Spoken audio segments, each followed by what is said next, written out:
श्रीमती आभा अग्रणी, आप अपने भाव व्यक्त करें। उससे पहले चंद पंक्तियां।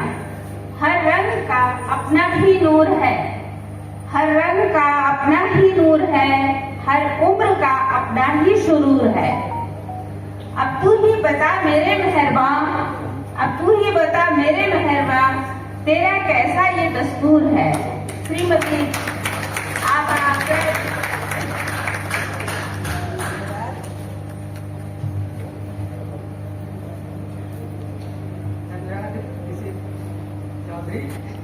पूर्वोत्तर रेलवे पेंशन एसोसिएशन। मैं आभा अग्रणी रेलवे गर्ल्स इंटर कॉलेज से 2007 में रिटायर हुई हूँ।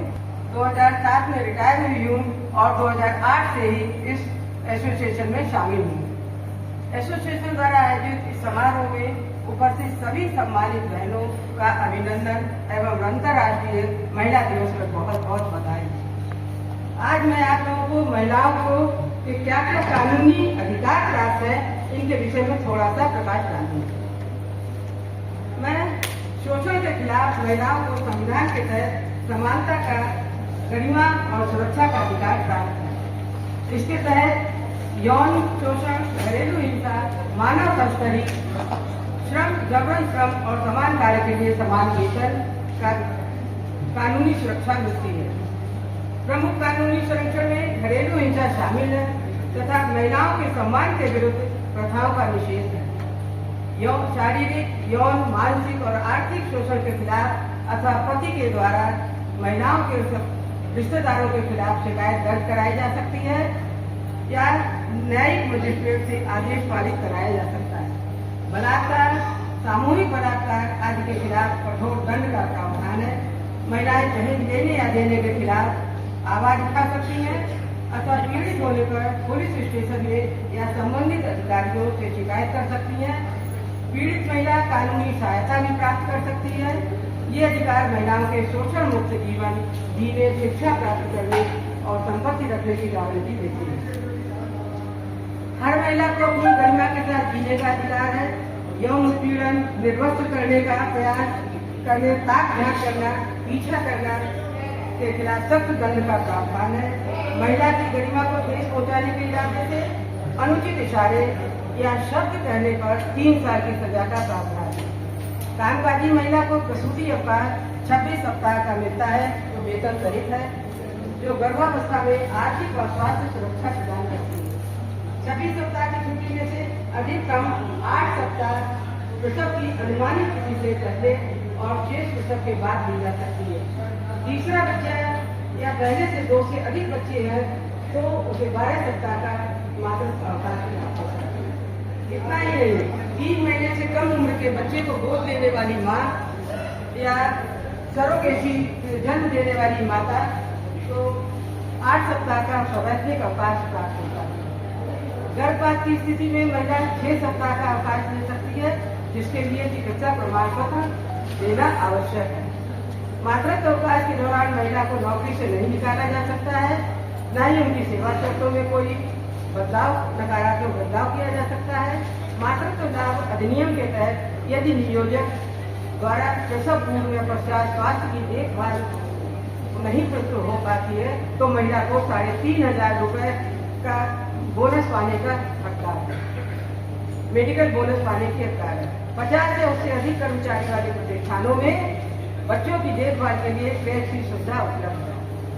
पहली बार मां बनने पर सरकार की ओर से 5,000 की नगद सहायता मिलती है जो सीधे महिला के बैंक खाते में जमा होती है।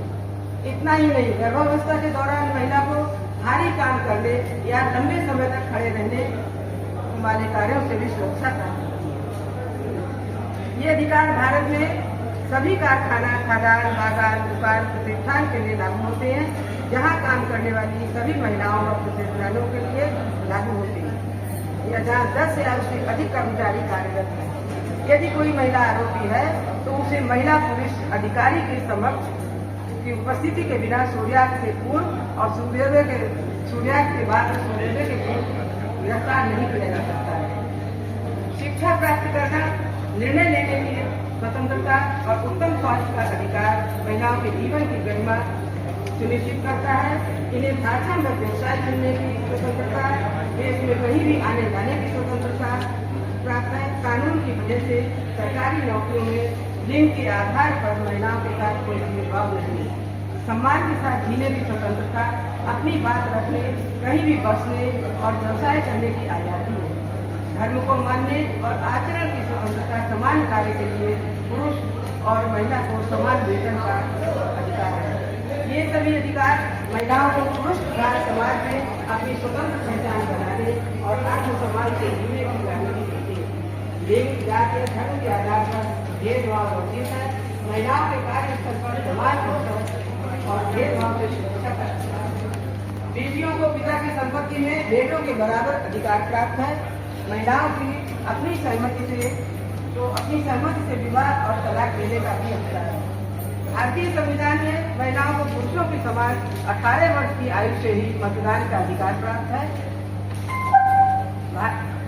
लोकतंत्र में सभी महिलाओं को चुनाव लड़ने व राजनीतिक प्रक्रियाओं में बराबर की भागीदारी का अधिकार है। महिलाएं किसी भी पद पर जैसे पंचायत से लेकर संसद तक चुनाव लड़ सकती है। स्थानीय निकायों में, पंचायतों और नगर पालिकाओं में भी महिलाओं के लिए आरक्षण का प्रावधान है। साक्षरता और राजनीतिक भागीदारी में सीधा संबंध है। हालांकि राजनीतिक रूप से महिलाओं का प्रतिनिधित्व अभी कम है, परंतु समय के साथ उसमें सुधार हो रहा है। हमारे यहाँ आदिवासी महिलाएं जिन्होंने संघर्ष किया, उनमें एक आज देश के सर्वोच्च पद पर आसीन है और राष्ट्रपति द्रौपदी मुर्मू इसका प्रत्यक्ष प्रमाण है। मन में दृढ़ संकल्प हो तो नारी क्या नहीं कर सकती है। वो रेलगाड़ी चला रही है, बसें चला रही है, ऑटो चला रही है, फाइटर प्लेन उड़ा रही है। एक बात और बताना चाहूंगी, माता पिता की अर्जित संपत्ति में बेटा बेटी दोनों का समान अधिकार है। अतः जहाँ उचित समझे अपनी संपत्ति की वसीयत अवश्य करवाएं, ताकि आपके गुजरने के बाद बेटा बेटी में किसी प्रकार का विवाद न होने पाए और वो दोनों खुशहाल प्रेम हो पाए। इसके साथ ही सभी बहनों से ये भी कहना चाहूंगी कि एक महीने में एक बार मीटिंग होती है। हर शाखा में महीने में एक बार मीटिंग होती है और उस मीटिंग में कभी कभी अटेंड करें और आज वहाँ पर बहुत सी अच्छी अच्छी जानकारियाँ आपको प्राप्त होंगी कभी कभी। और साथ में श्रोता भाइयों से भी अनुरोध है कि वो अपनी अपनी धर्मपत्नी को लेकर के आए, तभी ये संभव हो पाएगा। इसके साथ ही मैं अपनी वाणी को विराम देती हूँ। जय हिंद, जय भारत, जय नारी।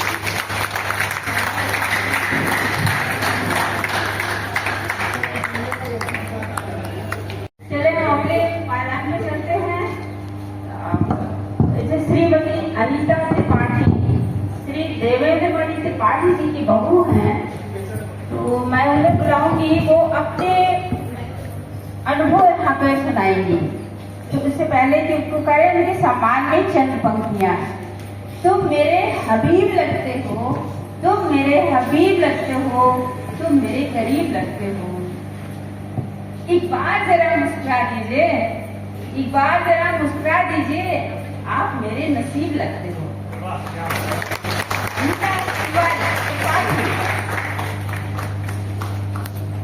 अनीता त्रिपाठी आज अंतर्राष्ट्रीय महिला दिवस के समारोह में उपस्थित सभी सम्मानित प्रेसनर्स एसोसिएशन के पदाधिकारियों और सभी मातृशक्तियों को सादर प्रणाम करती हूँ। मैं भी रेल परिवार से ही जुड़ी हुई हूँ और एक हाउसवाइफ हूँ। मैं काफी दिनों से गठिया रोग से पीड़ित रही हूँ, जो मेरे पति रेलवे में ही है और मेरे ससुर जी जो इस पेंशनर एसोसिएशन के वरिष्ठ उपाध्यक्ष हैं। मैं उन सबकी प्रेरणा से जब मैं काफी परेशान हो गई तो हमने रेलवे हॉस्पिटल के डॉक्टरों से संपर्क, बीमारी के उपचार हेतु हमें सर्वोदय हॉस्पिटल फरीदाबाद में रेफर किया। इसमें पेंशनर एसोसिएशन का बहुत बड़ा सहयोग रहा है। वहाँ जाने पर हमारा जांच पड़ताल हुआ और दूसरे दिन ही मेरे घुटने का ऑपरेशन था, जो रोबोटिक सर्जरी द्वारा किया गया। वहाँ के डॉक्टरों ने मेरा बहुत सहयोग किया, पूरा स्टाफ बहुत ही सहयोगी रहा। वहाँ की खास बात यह रही कि ऑपरेशन के दूसरे दिन ही मुझे सलाह दिया। मैं आमंत्रित करती हूँ अपने बीच डॉक्टर निर्मला चौधरी जी को, जो कि मेडिकल के से संबंधित हमें जानकारी प्रदान करेंगी और 2 पंक्ति उनके लिए। एक हंसी नूर हो हंसी नूर हो, सोला नहीं हो तो हम जल गए, हमारे मुकद्दर की बात थी। हम जल गए, हमारे मुकद्दर की बात थी।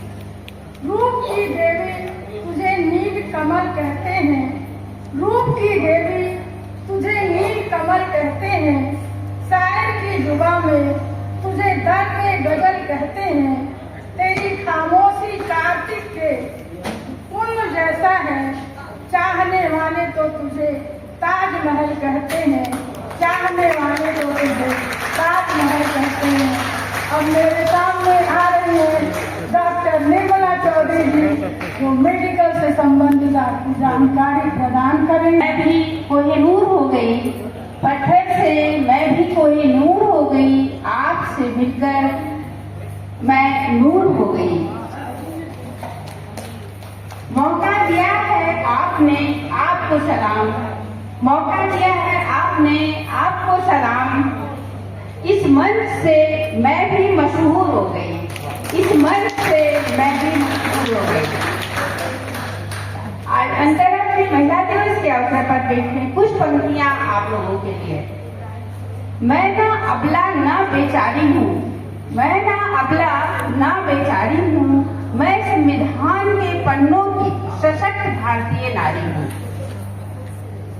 मैं ना अबला ना बेचारी हूँ, जो घर से नहीं निकल पाती, जो घर से नहीं निकल पाती, जो राह चले व्याकुल हो जाती।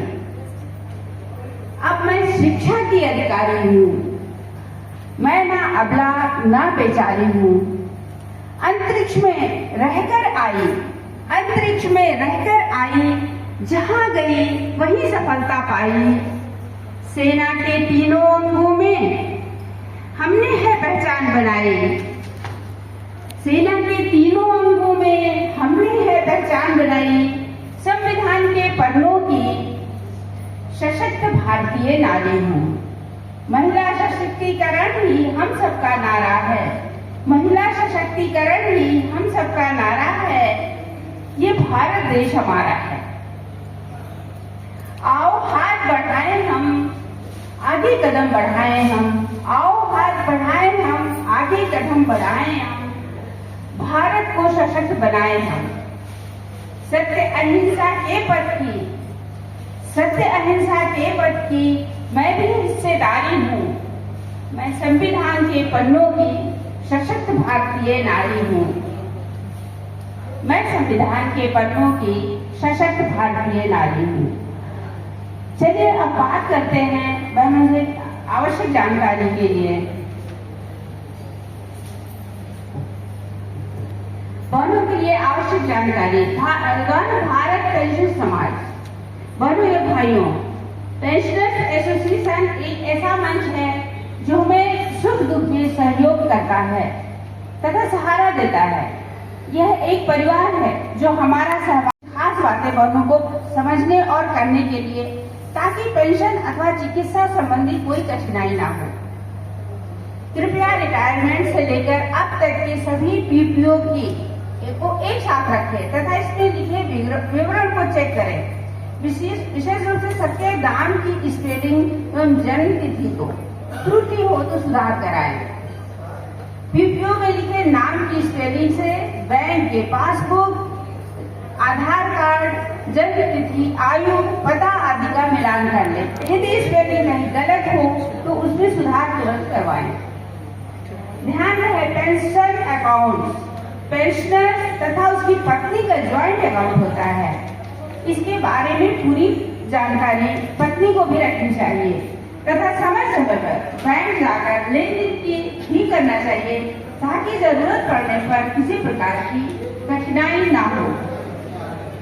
पारिवारिक पेंशन के लिए पेंशनर के न रहने पर उसकी पत्नी अथवा अविवाहित विधवा, तलाकशुदा पुत्री जो पूर्ण रूपेण पेंशनर पर आश्रित अथवा विकलांग पुत्र पुत्री जो जीविकोपार्जन करने में असक्षम हो के हकदार होते हैं तथा इसके लिए दावा करना होता है।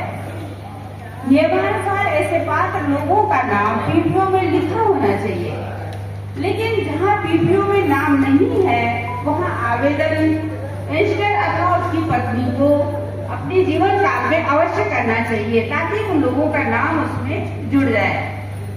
चिकित्सा के लिए उम्मीद कार्ड बहुत जरूरी है। कृपया इसका तथा आधार कार्ड की एक कॉपी डुप्लीकेट बनवा के रखें। एक सेट उम्मीद कार्ड, आधार कार्ड, लेटेस्ट वीडियो, परिवार के सदस्यों का दो पासपोर्ट साइज का फोटो, किसी परिचित डॉक्टर या तथा जानकार शुभचिंतक का मोबाइल नंबर आदि को सब एक साथ रखें, एक बैग में रखें ताकि कभी इमरजेंसी होने पे इधर उधर ढूंढना ना पड़े और वो परिवार के सारे सदस्यों को पता होना चाहिए। यात्रा करते समय उपरोक्त डॉक्यूमेंट का दूसरा सेट अपने पास रखें और साथ में जरूरत की दवाएं, इमरजेंसी दवाएं भी साथ रखे चलें। ध्यान रहे कि अचानक हार्ट अटैक के लक्षण, गठिया की पीड़ा, दिमागी स्ट्रोक, पेट में बहुत दर्द, सड़क दुर्घटना, खून का बहना, जहर का प्रभाव, इलेक्ट्रिक शॉक आदि जान जोखिम की स्थिति में किसी भी नजदीकी अस्पताल में भर्ती होकर जान बचाएं। लेकिन 48 घंटे के अंदर रेलवे के संबंधित प्रभारी डॉक्टर को व्हाट्सएप या ईमेल के द्वारा सूचित करें और उसका सबूत अपने पास रखें ताकि खर्च जो होता है उसकी वापसी हो सके। जहां इमरजेंसी हो वहां रेलवे बोर्ड के पत्र दिनांक 16/6/2021 के पैरा 1 में लिखित निर्देशानुसार इमरजेंसी को केस में कोई भी रेलवे इंपैनल्ड हॉस्पिटल उम्मीद कार्ड को देखकर भर्ती करके कैशलेस उपचार करेगा। यदि इमरजेंसी नहीं है तो ऐसी स्थिति में यदि आप रेफर होकर रेलवे इंपैनल्ड हॉस्पिटल में इलाज कराते हैं तो वह कैशलेस होगा। परंतु यदि आप स्वेच्छा से किसी भी रेलवे इंपैनल्ड हॉस्पिटल में इलाज कराते हैं तो बोर्ड के पत्र संख्या दिनांक 16/6/2021 के पैरा 9 के अनुसार उम्मीद कार्ड दिखाकर CGHS निर्धारित रेट पर पेमेंट करके इलाज अपना करा सकते हैं। पेंशनर्स एसोसिएशन उपरोक्त प्रक्रिया में आपका सहयोग करता है, अतः इसकी सदस्यता और पेंशनर को लेना चाहिए तथा दूसरों को भी प्रेरित करना चाहिए। इसके साथ ही साथ समय समय पर बैठकों में भी भाग लेना चाहिए। जय भारत जय। Pensioners association, pensioners association.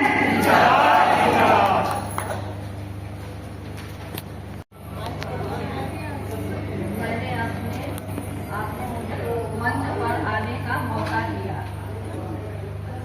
सचमुच आप बहुत भाग्यशाली हैं क्योंकि एक सर्वे के अनुसार 100 में से 11 लोग 60 वर्ष उम्र को मात देने के 10 मंत्र हैं, जिसे मेदांता मेडिसिटी के डॉक्टर नेत्रहन ने बताया। प्यास लगे ना लगे, प्यास से ज्यादा हर समय पानी पीजिए। कम से कम 2 लीटर दिन भर में पानी पीने से बॉडी स्वस्थ रहती है। शरीर से जितना हो सके उतना ध्यान असली मत बनिए, आलसी मत बनिए, नहीं तो शरीर के अंग चक्का जाम की स्थिति में आ जाएंगे। खाना कम खाइए, उतना ही खाइए जितना जरूरी है। हमारे शरीर के लिए प्रोटीन ज्यादा जरूरी है और कार्बोहाइड्रेट की मात्रा कम करनी है। वाहन का प्रयोग कम से कम कीजिए। अगर 100 मीटर जाना हो तो पैदल चलिए, जरूरत हो तो साइकिल चलाइए, सीढ़ी पर चढ़ना हो तो कोशिश कीजिए कि लिफ्ट का इस्तेमाल न करें। आपको गुस्सा नहीं होना है, गुस्से पर कंट्रोल कीजिए, कम बोलिए, हो सके तो अपने ऊपर से धन का मोह छोड़िए। उतना ही धन जरूरी है जितना जीने के लिए चाहिए। लोगों के साथ मिलकर रहना जरूरी है। तो नॉट रन आफ्टर मनी, क्या आएंगे आपने भाभी को छोड़ के चले यदि आप हासिल करना चाहते हैं और नहीं मिले तो इसके लिए अपने आप को मत कोसिए। मान लीजिए आप मजा तो खरीदना चाहते हैं और उसे नहीं कर पा रहे हैं तो उसके लिए खेत मत महसूस करिए। हो सके तो उससे भूल जाइए। धन पद पावर प्रभाव सौंदर्य आदि अहंकार बढ़ाती है। अहंकार अथवा ईगो को त्यागना है। विनम्रता रखती है। सबके साथ हंसी खुशी रहना है। बाल सफेद होने पर मत सोचिए कि मैं बूढ़ा हो गया हूँ। हमेशा अपने अंदर उत्साह उमंग एवं सकारात्मक सोच रखिए। आशावादी बनिए। यात्रा कीजिए, घूमिए। आप अपने छोटों से बहुत प्यार कीजिए। उनके साथ सहानुभूति रखिए। मिलजुल कर रहिए। कभी कभी छोटे भी बहुत कुछ सिखा देते हैं। हंसते रहना है। लोगों को हेलो करना है। आप इस मंत्रों को फॉलो करें और खुशहाल जीवन बिताएं। जीवन का आनंद लें। याद रखिए, द बेस्ट। लहरों से डरकर नौका पार नहीं होती। कोशिश करने वालों की कभी हार नहीं होती।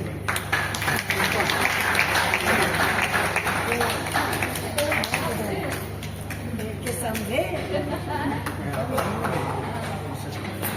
शुरू कर दे।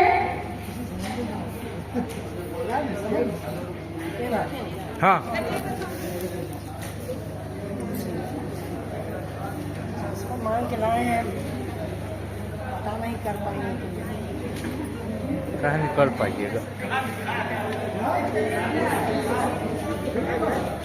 आपको 5 मिनट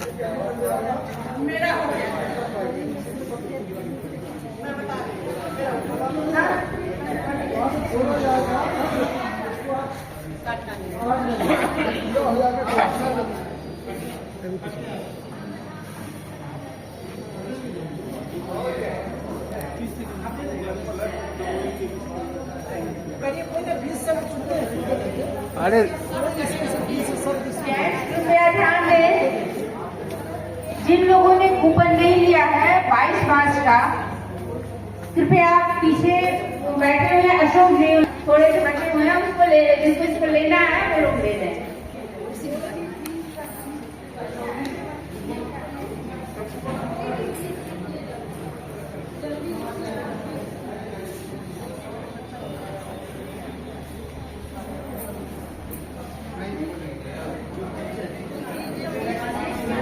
ऐसे घूम रही है जैसे एग्जाम चल रहा हो और कोई बच्चा नकल ना कर पाए। निश्चित देख रही है।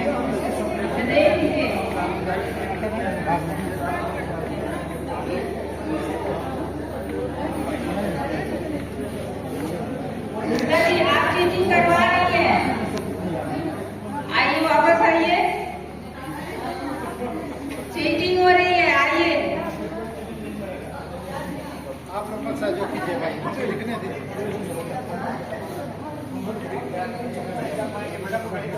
कोई जेंट्स नहीं टिकेगा। टाइम ओवर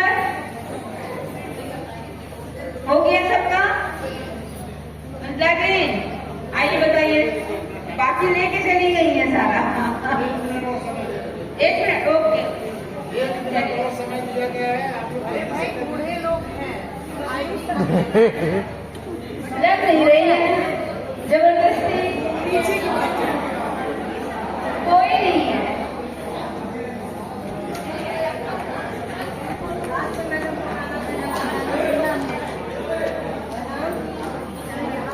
सबने 20 शब्द लिख लिया है। अब मैं यहाँ से बोलूंगी, जो शब्द आपका लिखा हुआ है अगर है तो उसको एक क्रॉस कर दीजिएगा। इसको क्रॉस कर ले। देखिए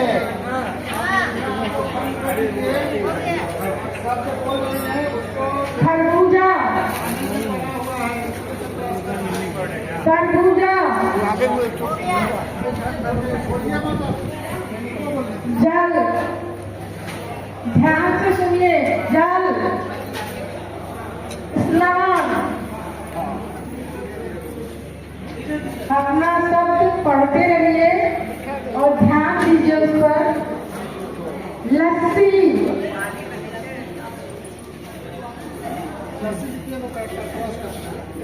छाछ, उमस, ये तो मैडम फिर गलत सूचना थी, आपको कहना चाहिए था कि उसी में से लिखना है। क्या करना है? जलजीरा, क्रॉस करना है, लिखना नहीं है, क्रॉस करना है। आप लिख रही हैं, आप लिख रही थी। पुदीना,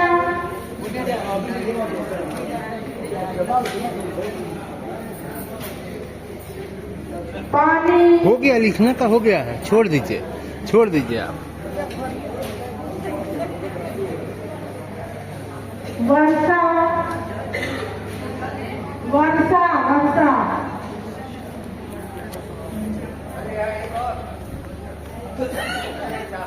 जूस, देखिए जूस जिसका हो कट करे। कोल्ड कॉफी,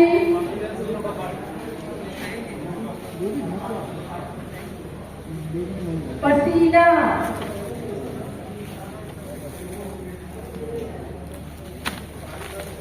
सूरज,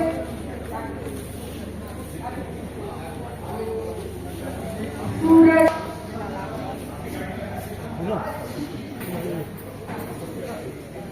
ठंडा, ठंडा,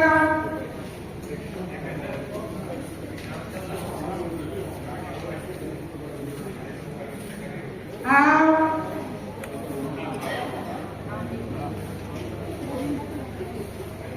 गर्मी,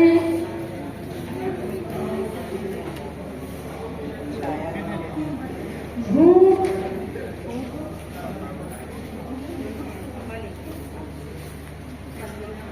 हवा,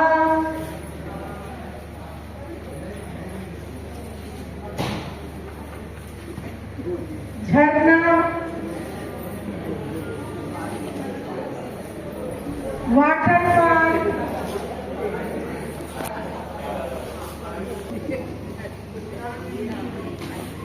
सावन,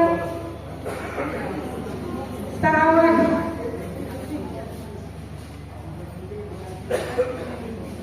पेड़, ये फर्स्ट है। ये नाम को बोल दिया ना।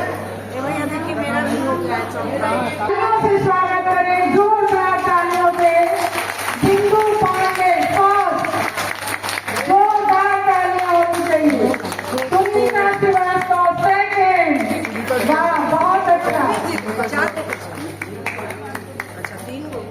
Renuka Chaudhary third prize. बहुत बहुत स्वागत आप लोगों का।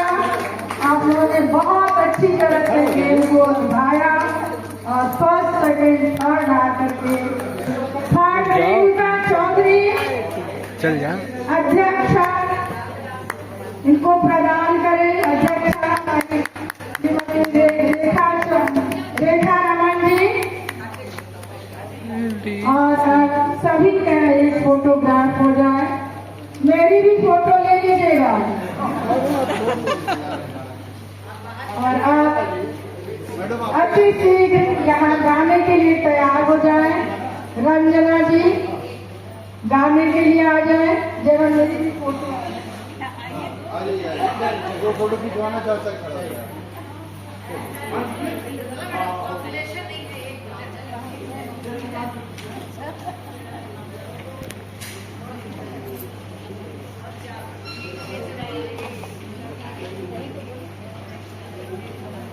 हो गया? मैं आवाज दूंगी अपनी अध्यक्षा महोदय मैडम रेखा रमन को। आग्रह करती हूँ कि अपने विचार व्यक्त करें। मंच पर आने से पहले आपके बारे में दो शब्द। वैसे तो आप मूलतः स्वर कोकिला हैं। आपकी गायकी को लोगों ने बहुत सराहा है। कहते हैं ना, हर सिक्के के दो पहलू होते हैं।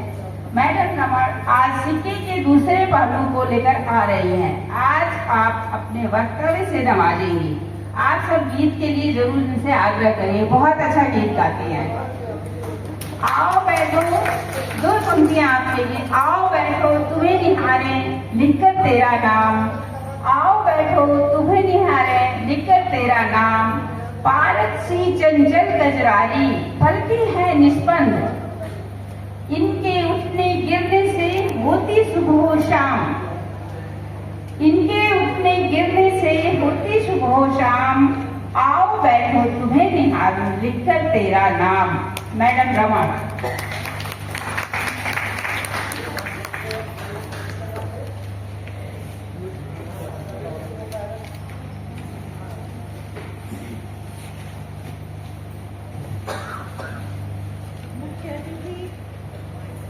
मुख्य अतिथि डॉक्टर संध्या श्रीवास्तव, पूर्व associate professor DAV post graduate college, sir पे मैं आप सबका अभिनंदन भी करती हूँ, नमन करती हूँ, वंदन करती हूँ। आज इस अवसर पर उपस्थित, आज इस अवसर पर मेरा उद्देश्य आज महिलाओं को की शक्ति का उन्हें एहसास दिलाऊं जहां तक संभव हो, और उन्हें उनकी ताकत का एहसास कराऊं। आज मैं बात करूंगी नारियों की स्थिति हमारे भारतीय संस्कृति में कैसी रही है। इसके लिए हम अपने इस कालखंड को 3 भागों में विभक्त करते हैं। एक है हमारा वैदिक काल, और दूसरा मध्यकाल है, और तीसरा आधुनिक काल है। आप सब लोग जानते हैं कि मध्यकाल में, आप सब लोग जानते हैं कि वैदिक काल में हमारे यहाँ हम बहुत ही मतलब भाग्यशाली महिलाएं हैं जो इस भारतीय धरती पर, भारत की धरती पर भारतीय संस्कृति में हमारा जन्म हुआ, क्योंकि इतिहास गवाह है कि हमारा वैदिक काल इतना समृद्ध था जहां महिलाओं को पूजनीय माना जाता था और उनका स्थान समाज में सर्वोच्च माना जाता था। सबसे पहले हम वैदिक काल की बात करें तो महिलाओं ने अपनी बुद्धिमत्ता के बल पर यमराज को भी पराजित किया है, ये तो आप सब लोग जानते होंगे। जब यमराज सत्यवान के प्राण लेकर जा रहे थे तो सावित्री अपने आत्मबल पर उनके साथ साथ जाने लगी कि मैं अपने पति के बगैर नहीं रहूंगी, और उसे मना किया कि कोई भी राजा को इतना प्रभावित कर लिया कि उनका खोया हुआ, उनके ससुर का खोया हुआ राजपाट, उनकी दृष्टि, उन्होंने सब वापस ले लिया यमराज से वरदान स्वरूप। लेकिन फिर भी उन्होंने यमराज का पीछा नहीं छोड़ा। उन्होंने पूछा, देवी तुम्हें क्या चाहिए, तुम मेरी बात क्यों नहीं मानती, तुम लौट जाओ। उन्होंने कहा नहीं।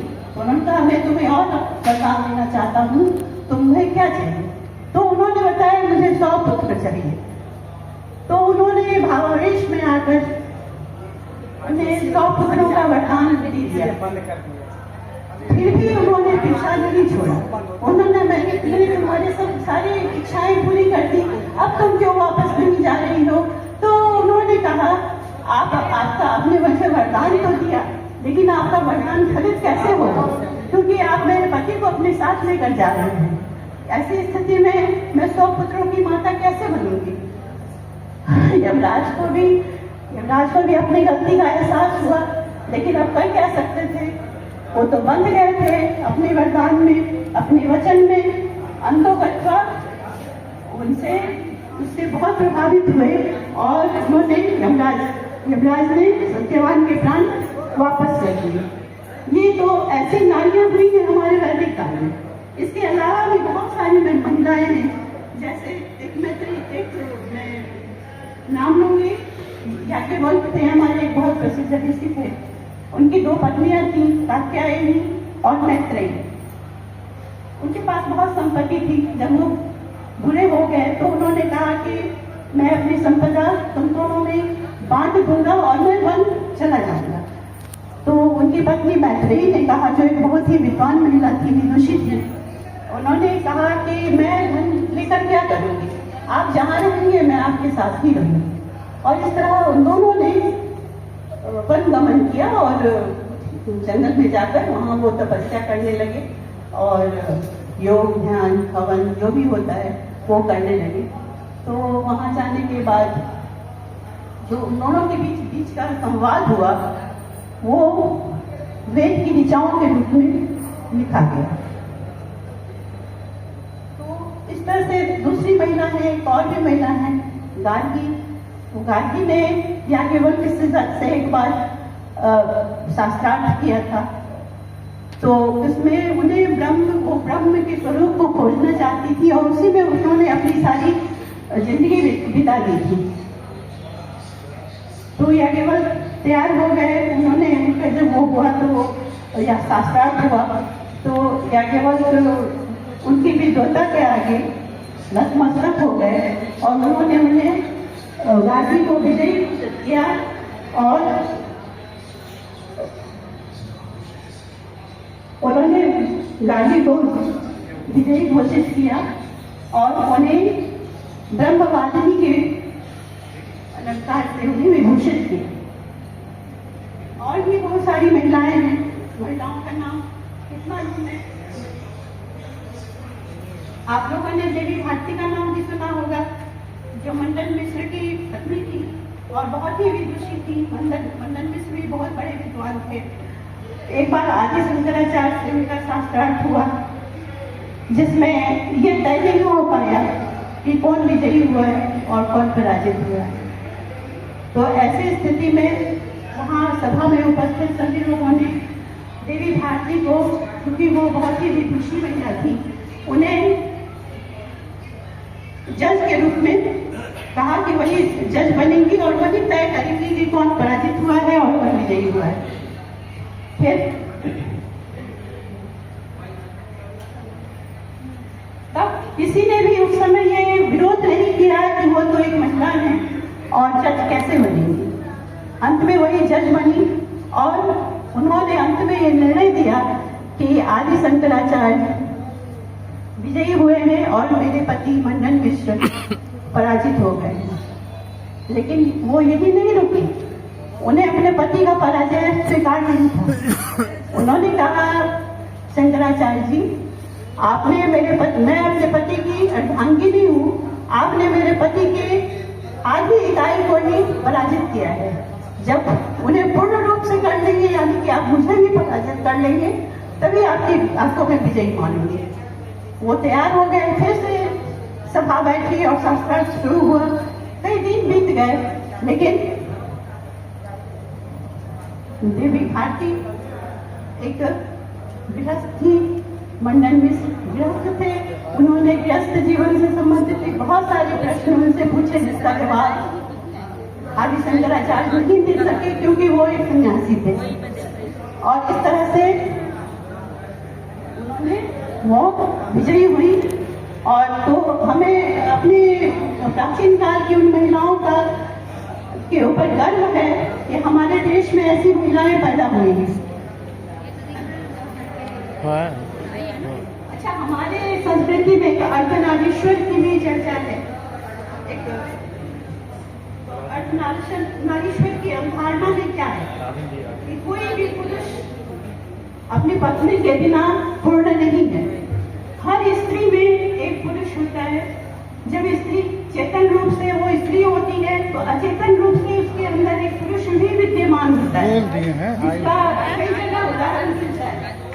क्योंकि जब अचानक से कोई हमला होता है या कोई उसकी इज्जत पर या उसके बच्चों पर, उसके परिवार पर, उसके पति पर जब कोई भी हमला होता है तो वो भूल जाती है कि मैं नारी हूँ।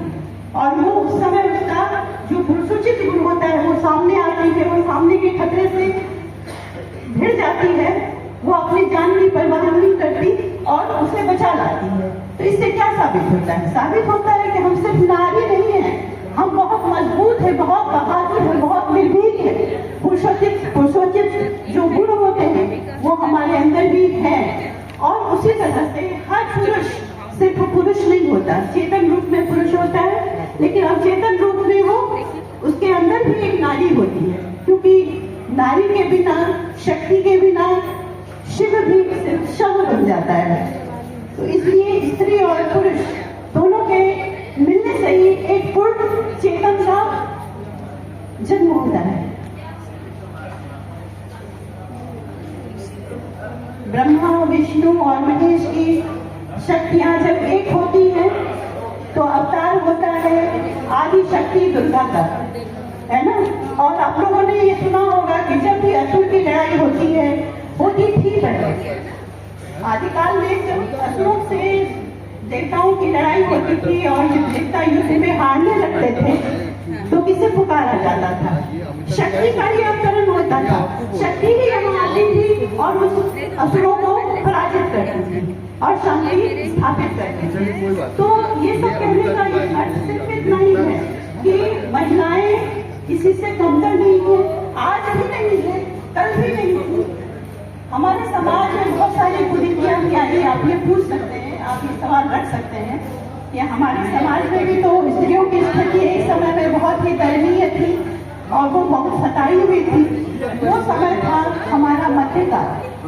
मध्यकाल में जब मुगलों का और अंग्रेजों का हमारे यहाँ आगमन हुआ था, वो आक्रांता के रूप में आए थे और हमारे यहाँ से, हमारे जो सोने की चिड़िया हमारा भारत है, यहाँ से उन्होंने बहुत लूटपाट मचाए थे, बहुत कुछ उन्होंने यहाँ से लूटा, धन दौलत साथ में, क्योंकि वो लुटेरे थे। उनकी दृष्टि जब यहाँ की स्त्रियों पर पड़ी तो उन्होंने स्त्रियों को भी लूटना, घर बार लूटना और विरोध करने पर हत्याएं करना, ये उन्होंने शुरू कर दिया।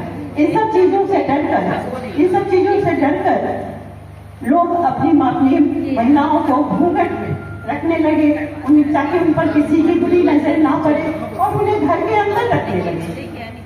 बाल विवाह होने लगा, लड़कियों को उठा कर ले जाते थे, महिलाओं को उठा कर ले जाते थे, इसलिए उन्हें घर से बाहर जाना और उनका वो करना नहीं था। और इसी के लिए जल्दी उनकी शादी कर दी जाती थी, जिससे बाल विवाह का वो जन्म हुआ।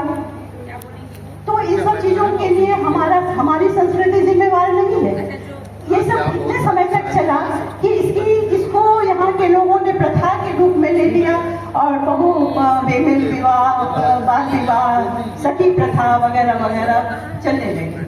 लेकिन यहाँ भी बहुत सारे समाज सुधारक आए, राजा राम मोहन राय, स्वामी दयानंद सरस्वती, उन्होंने लगकर समाज को सुधारा, समाज को जागरूक किया और इन सब कुरीतियों से हमें आजाद कर दी। फिर आता है तो हम ये देखते हैं कि हमारी जो संस्कृति थी, प्राचीन संस्कृति, तो उसमें हमारा भारत बहुत समृद्ध था हर तरह से। स्त्रियों का वहाँ को देवी स्वरूप माना जाता था, सर्वोच्च शक्ति माना जाता था और उन्हें पूजा जाता था। फिर आया समय मुगलकालीन। मुगलों का यही था कि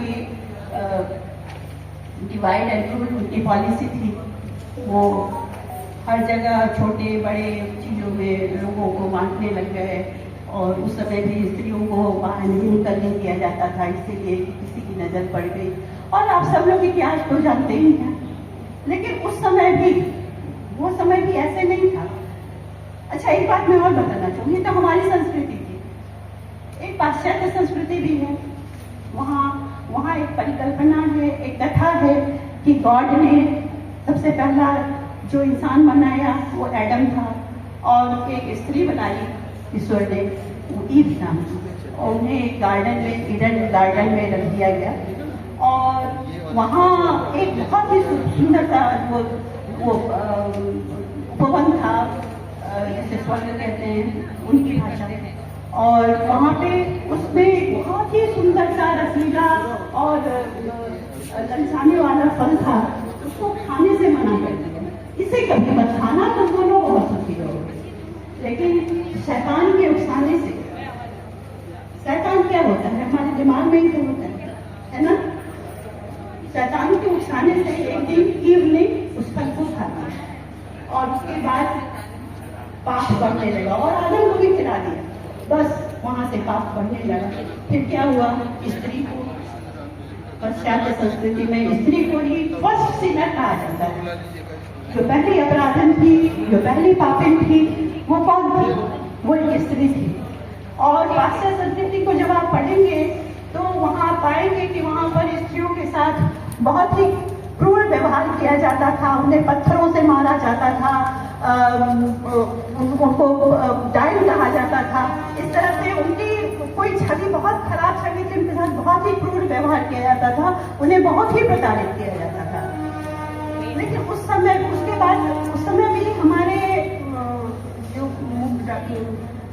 अंग्रेज आए थे, मुगल आए थे, फिर अंग्रेज आए, तो उस समय भी हमारे यहाँ स्त्रियों में की स्थिति बहुत मतलब पूजनीय स्थिति थी। बहुत सारे नाम हैं जिन्हें मैं बताना चाहूंगी।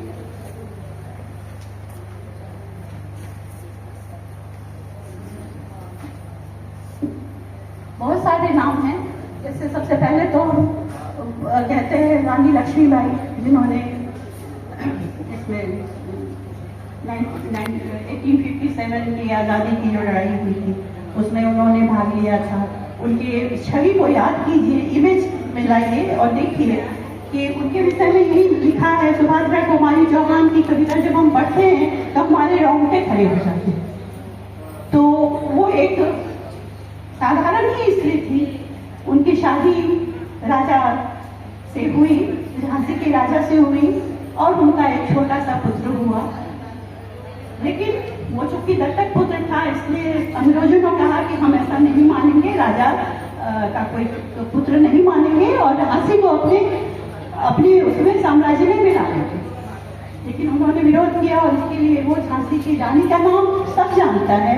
और छवि की कल्पना कीजिए उस रानी की, जो सारे जिसके पीठ पर एक छोटा सा बच्चा बंधा है, घोड़े की लगाम उन्होंने दांतों से पकड़ा है और रणचंडी की तरह दोनों हाथों में तलवार लेकर अंग्रेज सेना का मुकाबला कर रही हैं।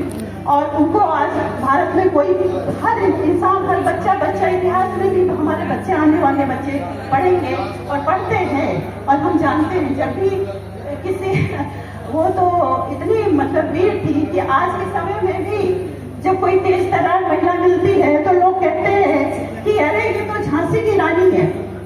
तो झांसी की रानी थी हमारे यहाँ। और भी मुगल काल में हम देखेंगे रानी दुर्गावती थी, मालवा की राजगद्दी संभाली थी अहिल्यावाली बाई होलकर ने। ये सब उस समय की बात है जब हमारे यहाँ मुगलों का शासन था और उन्होंने बखूबी राजकाज संभाला।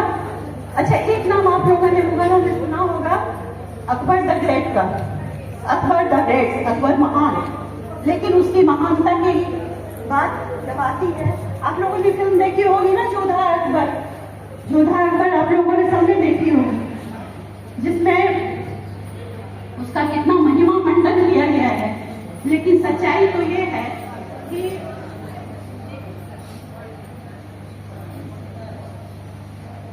16वीं शताब्दी में दुर्गावती एक रानी थी जो अपने पति के बाद अपना राजकाज देखती थी, अपने राज्य को संभालती थी और बहुत ही अच्छी उनकी राज्य में प्रजा बहुत सुखी थे।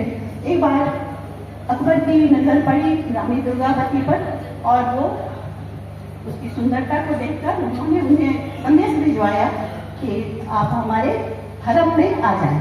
और उन्होंने, दुर्गावती ने बिल्कुल मना कर दिया कि मैं मर भी जाऊंगी लेकिन तुम्हारे हरम में नहीं आऊंगी।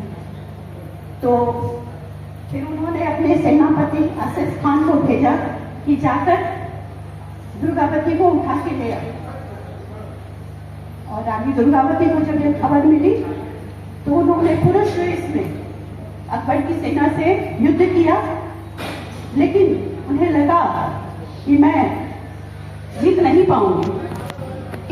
आधार सिंह को ये कहा कि तुम मुझे मेरी गर्दन उड़ा दो तलवार से, क्योंकि मैं अकबर के हाथ आना नहीं चाहती। उसने मना कर दिया कि मैं आप पर कैसे तलवार चलाऊंगा। ऐसी हालत में रानी ने अपनी कटार निकालकर और अपनी जान दे दी। लेकिन वो उसके हरम में नहीं गई। तो ऐसी थी हमारे यहाँ की स्त्रियां। और इस कथा से, इस कहानी से अकबर महान तो सिद्ध नहीं हुआ, उसका असली चरित्र सामने आ गया। इसी तरह बहुत सारी, एक हम नाम सुनते हैं छत्रपति शिवाजी का। जब जन्म लिया था उन्होंने तो छत्रपति नहीं थे, वो सिर्फ शिवाजी थे। उन्हें छत्रपति शिवाजी के नाम किसने बनाया? उनकी माता ने, उनकी माता जीजाबाई ने ही उन्हें छत्रपति शिवाजी बनाया, क्योंकि उनकी शिक्षा दीक्षा, उनको रण कौशल में, प्रशासन में, बुद्धिमानी में, उनकी निर्भीकता में, उन्हें बहादुर बनाने में सिर्फ और सिर्फ उनकी माँ का हाथ था। इसलिए हम उन्हें वीर माता के नाम से जानते हैं। अच्छा, उसके बाद वो भी बीत गया। अब आजकल की बात आई है। आज के समय में भी हमारे पास, हमारे समाज में एक से एक महिलाएं हैं जिनके आगे हम स्वयं ही नतमस्तक हो जाते हैं, स्वतः नतमस्तक हो जाते हैं। एक थी आदिवासी तुलसी गौड़ा, जिनको हाल ही में पद्मश्री अवार्ड से नवाजा गया है।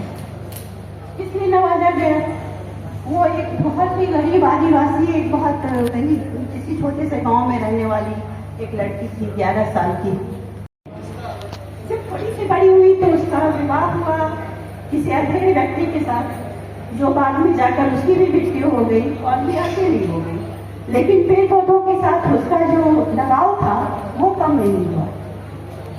खैर, बात किसी तरह कर्नाटक सरकार के कानों में पहुंची और उन्होंने तुलसी गौड़ा को वन विभाग में एक छोटी सी नौकरी दी, वहां रहकर पौधे लगा दिए। तो कर्नाटक सरकार, और उन्हें हर पौधे का इतना ज्ञान था कि कौन सा पौधा है, इसमें कौन से गुण है, इसमें कौन सी औषधि है, ये किस रोगों में काम आ सकती है, इस तरह की चीजें भी उनके अंदर ज्ञान था। उन्हें प्लांट इंसाइक्लोपीडिया भी कहा जाता था। तो उनको अभी हाल ही में राष्ट्रपति भवन में उन्हें पद्मश्री अवार्ड से नवाजा गया, जहां प्रधानमंत्री, राष्ट्रपति, हमारे राष्ट्रपति एक आदिवासी महिला है। उन्होंने कितने परिश्रम किया होगा, कितना संघर्ष किया होगा, तब जाकर आज यहाँ पहुंची है। लेकिन पहुंच गई, वो सफल हो गई। तो हम महिलाएं, हम चैलेंज उनके सामने बहुत आए। चैलेंज हमें भी नहीं होगा, हमारे सामने भी बहुत सारे चैलेंज हैं, लेकिन हमें उससे घबराना नहीं है, उसका सामना करना है। हम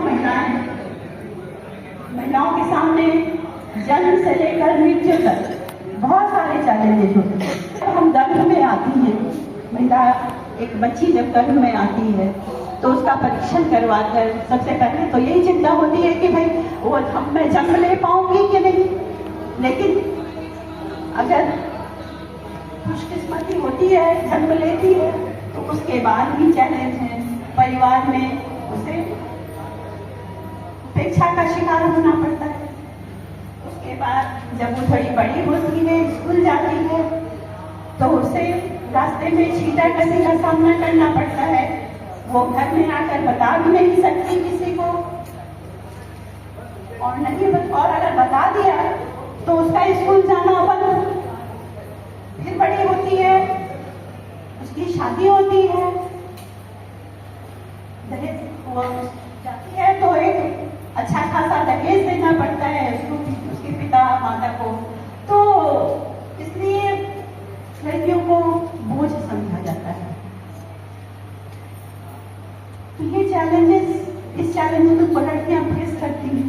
फेस करके शादी हो गई तो दहेज के नाम पर उन्हें प्रताड़ित किया जाता है, दहेज के नाम पर उनकी हत्या की जाती है। ये कुरीतियां हैं हमारे देश की। लेकिन फिर भी स्त्रियां जन्म लेती हैं, पलती हैं और बढ़ती हैं, पुष्पित भी होती हैं, पल्लवित होती हैं, पुष्पित होती हैं। आज हमारे सामने जितनी भी स्त्रियां बैठी हैं, वो उस पर हमें बहुत गर्व होता है। अच्छा, हमें बहुत बहुत दूर जाने की जरूरत नहीं है। हाल ही में मैं एक वाक्य बताऊंगी। अरुणिमा सिन्हा का नाम सुना होगा आप लोगों ने। अरुणिमा सिन्हा एक एथलीट थी और ट्रेन में कहीं यात्रा कर रही थी। उसी ट्रेन में, उसी कोच में क्या हुआ कि एक डकैतों ने, लुटेरों ने धावा बोल दिया और यात्रियों को परेशान करने लगे, उन्हें मारपीट और उनका सामान छीना जाना लगा। तो मैंने अभी कहा ना कि हर स्थिति में एक पुरुष भी होता है। अरुणिमा सिन्हा से के बर्दाश्त नहीं हुआ और वो उन लुटेरों से गिर गई। गिरने के बाद क्या हुआ, जीतना तो था नहीं, उसे उठाकर उन लुटेरों ने बाहर, ट्रेन से बाहर फेंक दिया और वो रात भर पटरी पर पड़ी रही और जाने कितनी गाड़ियां उसके पैरों के ऊपर से गुजर गई। और जब उसकी आंख खुली तो उसने अपने आप को हॉस्पिटल में पाया, सर्जरी हुई उसकी और उसके दोनों पैर काट दिए। और जब उसे होश आया तो उसे बताया गया कि तुम्हारे दोनों पैर नहीं है, तुम चल फिर नहीं सकते, तुम टॉयलेट भी नहीं जा सकते। उसने कहा मुझे तो एवरेस्ट पे जाना है, एवरेस्ट पर झंडा फहराना है। सब लोग हंसने लगे, लेकिन उसके उस आत्मबल को सलाम है कि उसने अपनी हिम्मत नहीं छोड़ी। उसने उसमें लगन इतनी ज्यादा थी, वो अपनी लगन, अपने आत्मबल के पर खड़ी हुई। कृत्रिम अंग लगाकर, पैर लगाकर ही उसने अपना चलना सीखा, दौड़ना सीखा, उछलना सीखा, कूदना सीखा, सब कुछ सीखा। और वो, लेकिन उसने अपना ध्येय नहीं छोड़ा। एक दिन उसने एवरेस्ट पे अपने भारत, अपने देश का झंडा उसने फहरा दिया। आपने 2000 तारीख में तो हम ऐसे हिम्मत को, इसीलिए महिला को शक्ति कहा जाता है। महिला कितनी भी मजबूर हो फिर भी वो शक्तिशाली है, क्योंकि उसका वो शक्ति की ही देन है।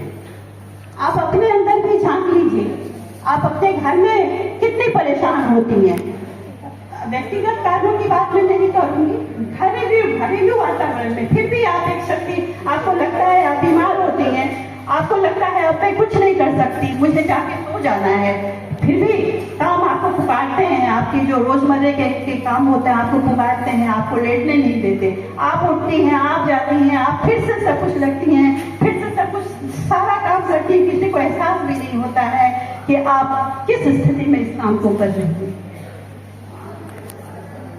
तो हम है भारत, हम स्त्रियां हैं और वो भी सारी की सारी।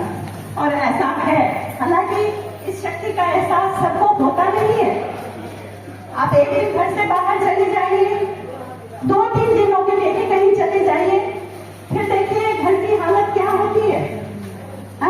तब हमारे जो घर वाले हैं उन्हें एहसास होता है। वैसे तो वो बोलते हैं कि दिन भर करती क्या होती है, कहीं से सुना था, अपने पति से नहीं सुना है, लेकिन किसी से सुना है, प्रायः कहीं कहीं देखती हूँ, लिखा हुआ होता है कहानियों में, किस्सों में। अपने जीवन में भी मैंने देखा, अब मेरे जीवन में नहीं, औरों के जीवन में मैंने देखा है कि उनसे यह सवाल किया जाता है कि तुम दिन भर करती क्या हो। एक दिन काम छोड़कर दिखा दीजिए कि तुम आप क्या करती है, मुझे पता चल जाएगा कि आप क्या करती हैं। तो सबसे पहली बात तो यह है कि हमें इस बात का एहसास होना चाहिए कि हमारी ताकत क्या है ना, और हमारी शक्ति क्या है, स्वरूप है। स्त्री को शक्ति कहा जाता है। तो और भी नाम गिने तो बहुत सारे हमारे यहाँ स्त्रियां हुई हैं, शिकाएं हुई हैं, जैसे मैं कुछ घोषा है, लोपामुद्रा है, अपाला है, ये ऐसे भी दूसरी महिलाएं हुई हैं।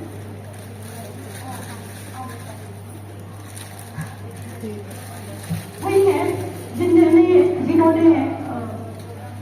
ऋग्वेद में उनके बहुत सारे सूक्त लिखे गए हैं, सब कुछ है, लेकिन वक्त इजाजत नहीं देता। मैं बस इतना ही कहना चाहती हूँ कि हम सब अपनी ताकत बचाने और समाज में, और सबसे पहले तो हम एक माँ हैं, माँ के रूप में आज हम अपने बाल बच्चों की परवरिश ऐसी करें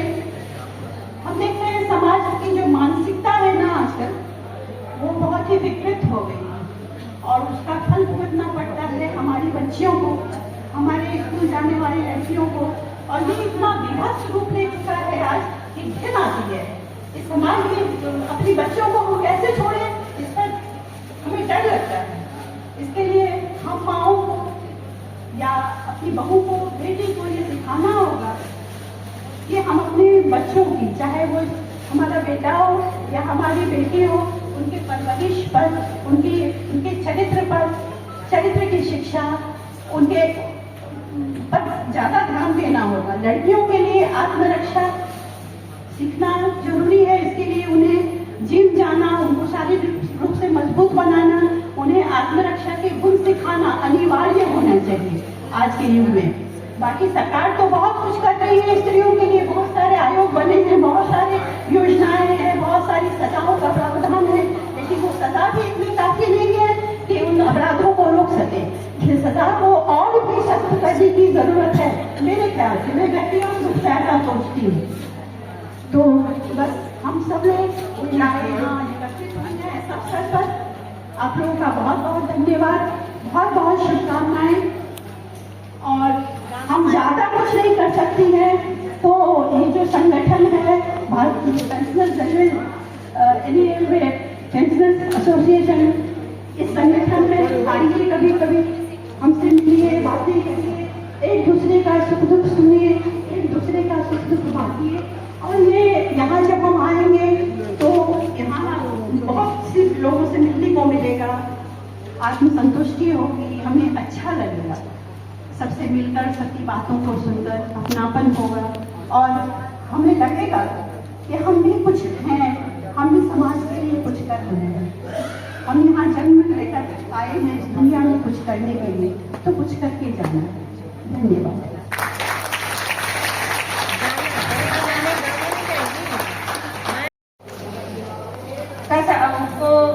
का संबोधन सुनना चाहूंगी। आज के हमारे मुख्य अतिथि डॉक्टर संध्या श्रीवास्तव, पूर्व associate professor DAV PG college Gorakhpur association के माननीय सदस्य हैं। श्रीमती संध्या श्रीवास्तव, आपके सम्मान में 2 शब्द। सुनहरी धूप के ये साए हैं, सुनहरी धूप के ये साए हैं, दर्द अपने नहीं पराए हैं। वो भूल जाने की बात करते हैं, वो भूल जाने की बात करते हैं, दिल की धड़कन में वो समाये हैं। श्रीमती रंजना श्रीवास्तव।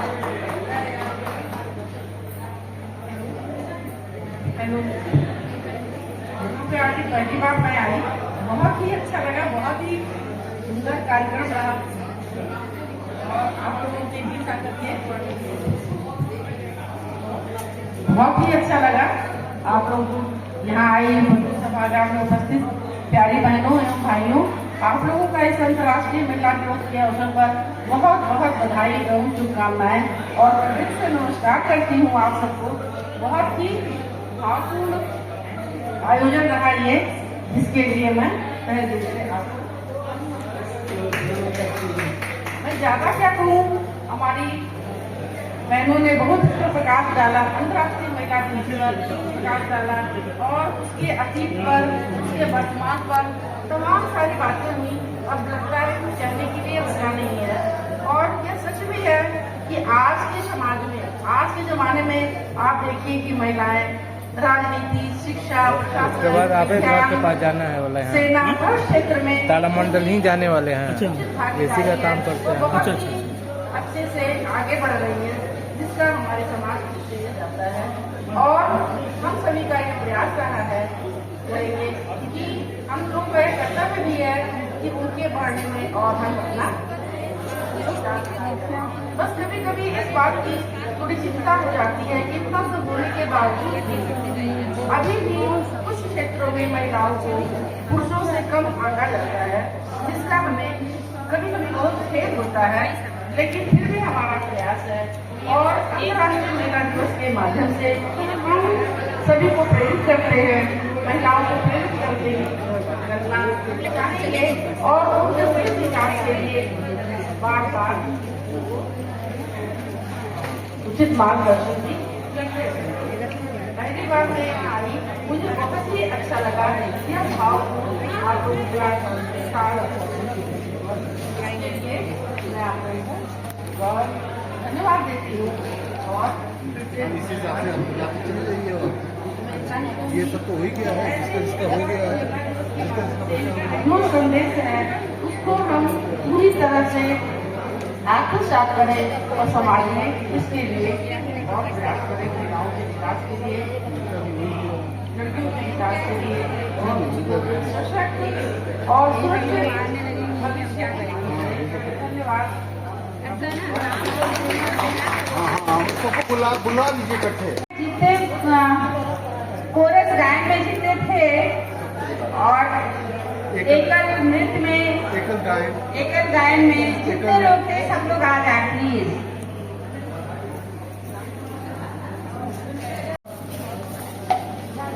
पकड़ना।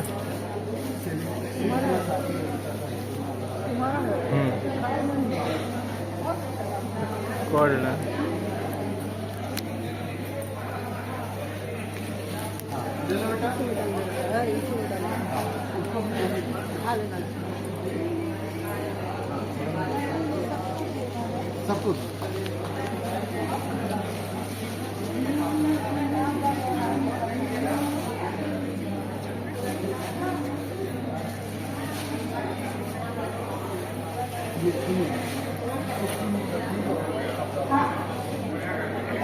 पुरस्कार वितरण में जो रह गए हो वो भी आ जाए, जिन्होंने पार्टिसिपेट किया था।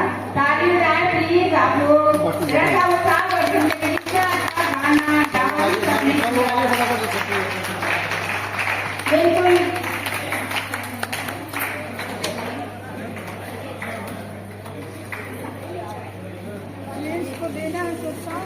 हाँ, पार्थो दादा को जो तबला वादक को कर दे देंगे सवाल।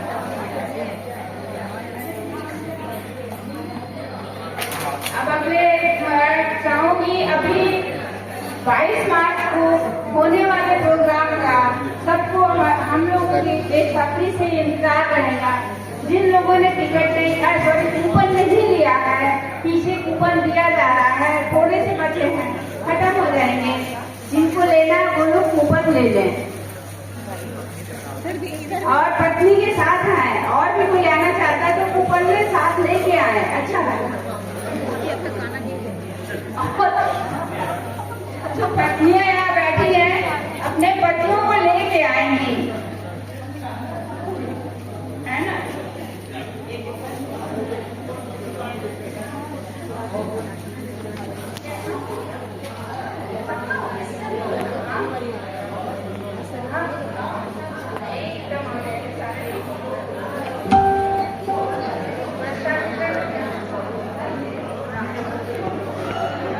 कृपया अब आप लोग अपनी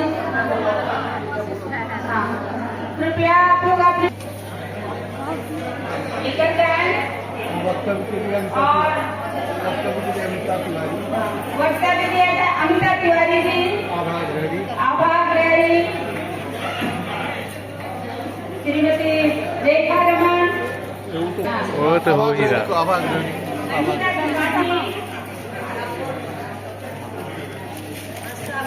अनीता त्रिपाठी जी जिन्होंने अपना अनुभव शेयर किया था, वो भी आ गए। सोचिए बात है।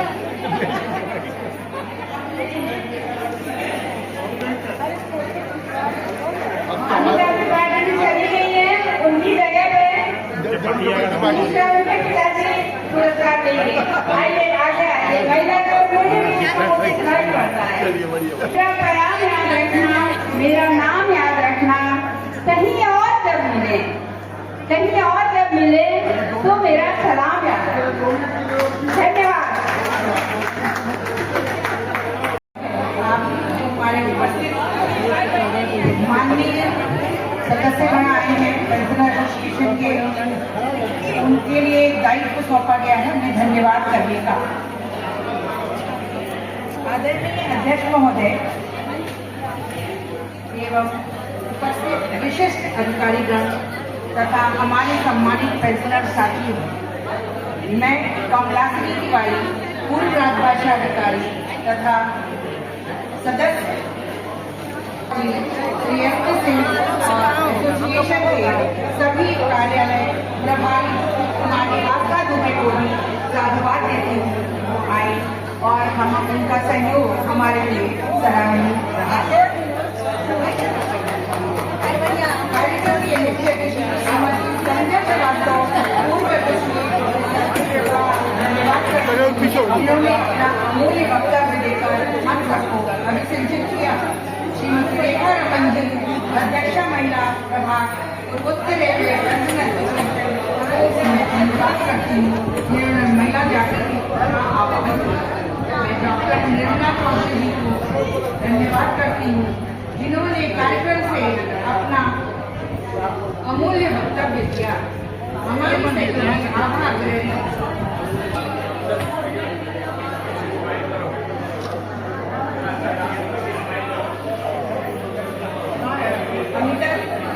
और अनिता मैडम ने अपने वक्तव्यों से हम सबको जानकारी बताई और अपना अमूल्य योगदान दिया। एकल नृत्य के लिए कुमारी गीता साजी एवं श्रीमती मनीषा गुप्ता को हम धन्यवाद करते हैं श्री सुंदर प्रस्तुति के लिए, कैशियो वादन के लिए और सब बीच से आप लोग बीच साइड जाइए जड़ से। गुप्ता जी मैंने हटिए। पांडे जी हटिए। पांडे जी इधर पीछे हटिए। भाई पीछे हटिए ना, खींच देगा सब एक साथ है। जहाँ नारियों की पूजा होती है वहाँ इधर एक सेकंड आ जाइए आप लोग, बीच में से निकल आइए तो इधर आ जाइए। ऐसी आवर सरन जी जरा मूर्ति होती है, नारी जगनी होती है जिसपे सूर्य का तेज प्रकाश, चंद्रमा की शीतलता, समुद्र से गंभीरता और पर्वत श्रृंखला से मानसिकता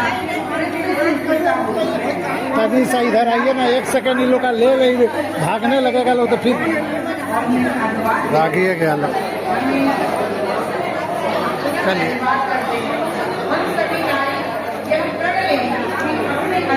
नो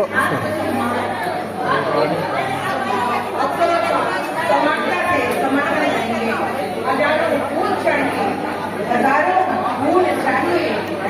माला बनाने के लिए, हजारों फूल चाहिए हार सजाने के लिए, हजारों फूल चाहिए समुद्र बनाने के लिए, किंतु एक नारी ही काफी है एक परिवार को स्वर बनाने के लिए।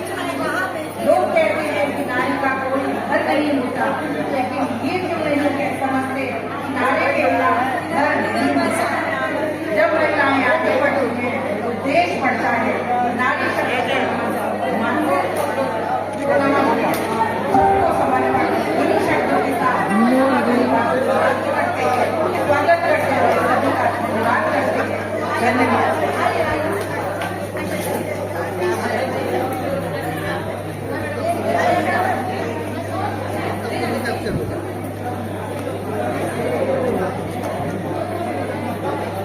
मैडम को भी हाँ और क्या रखा है वो। ले भाई तो कीजिए।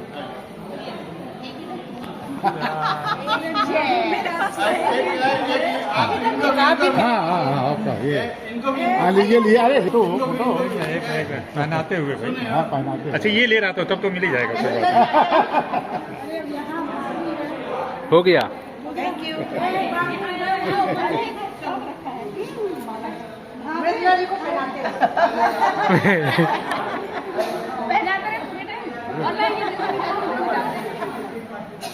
आप भी पहनिए।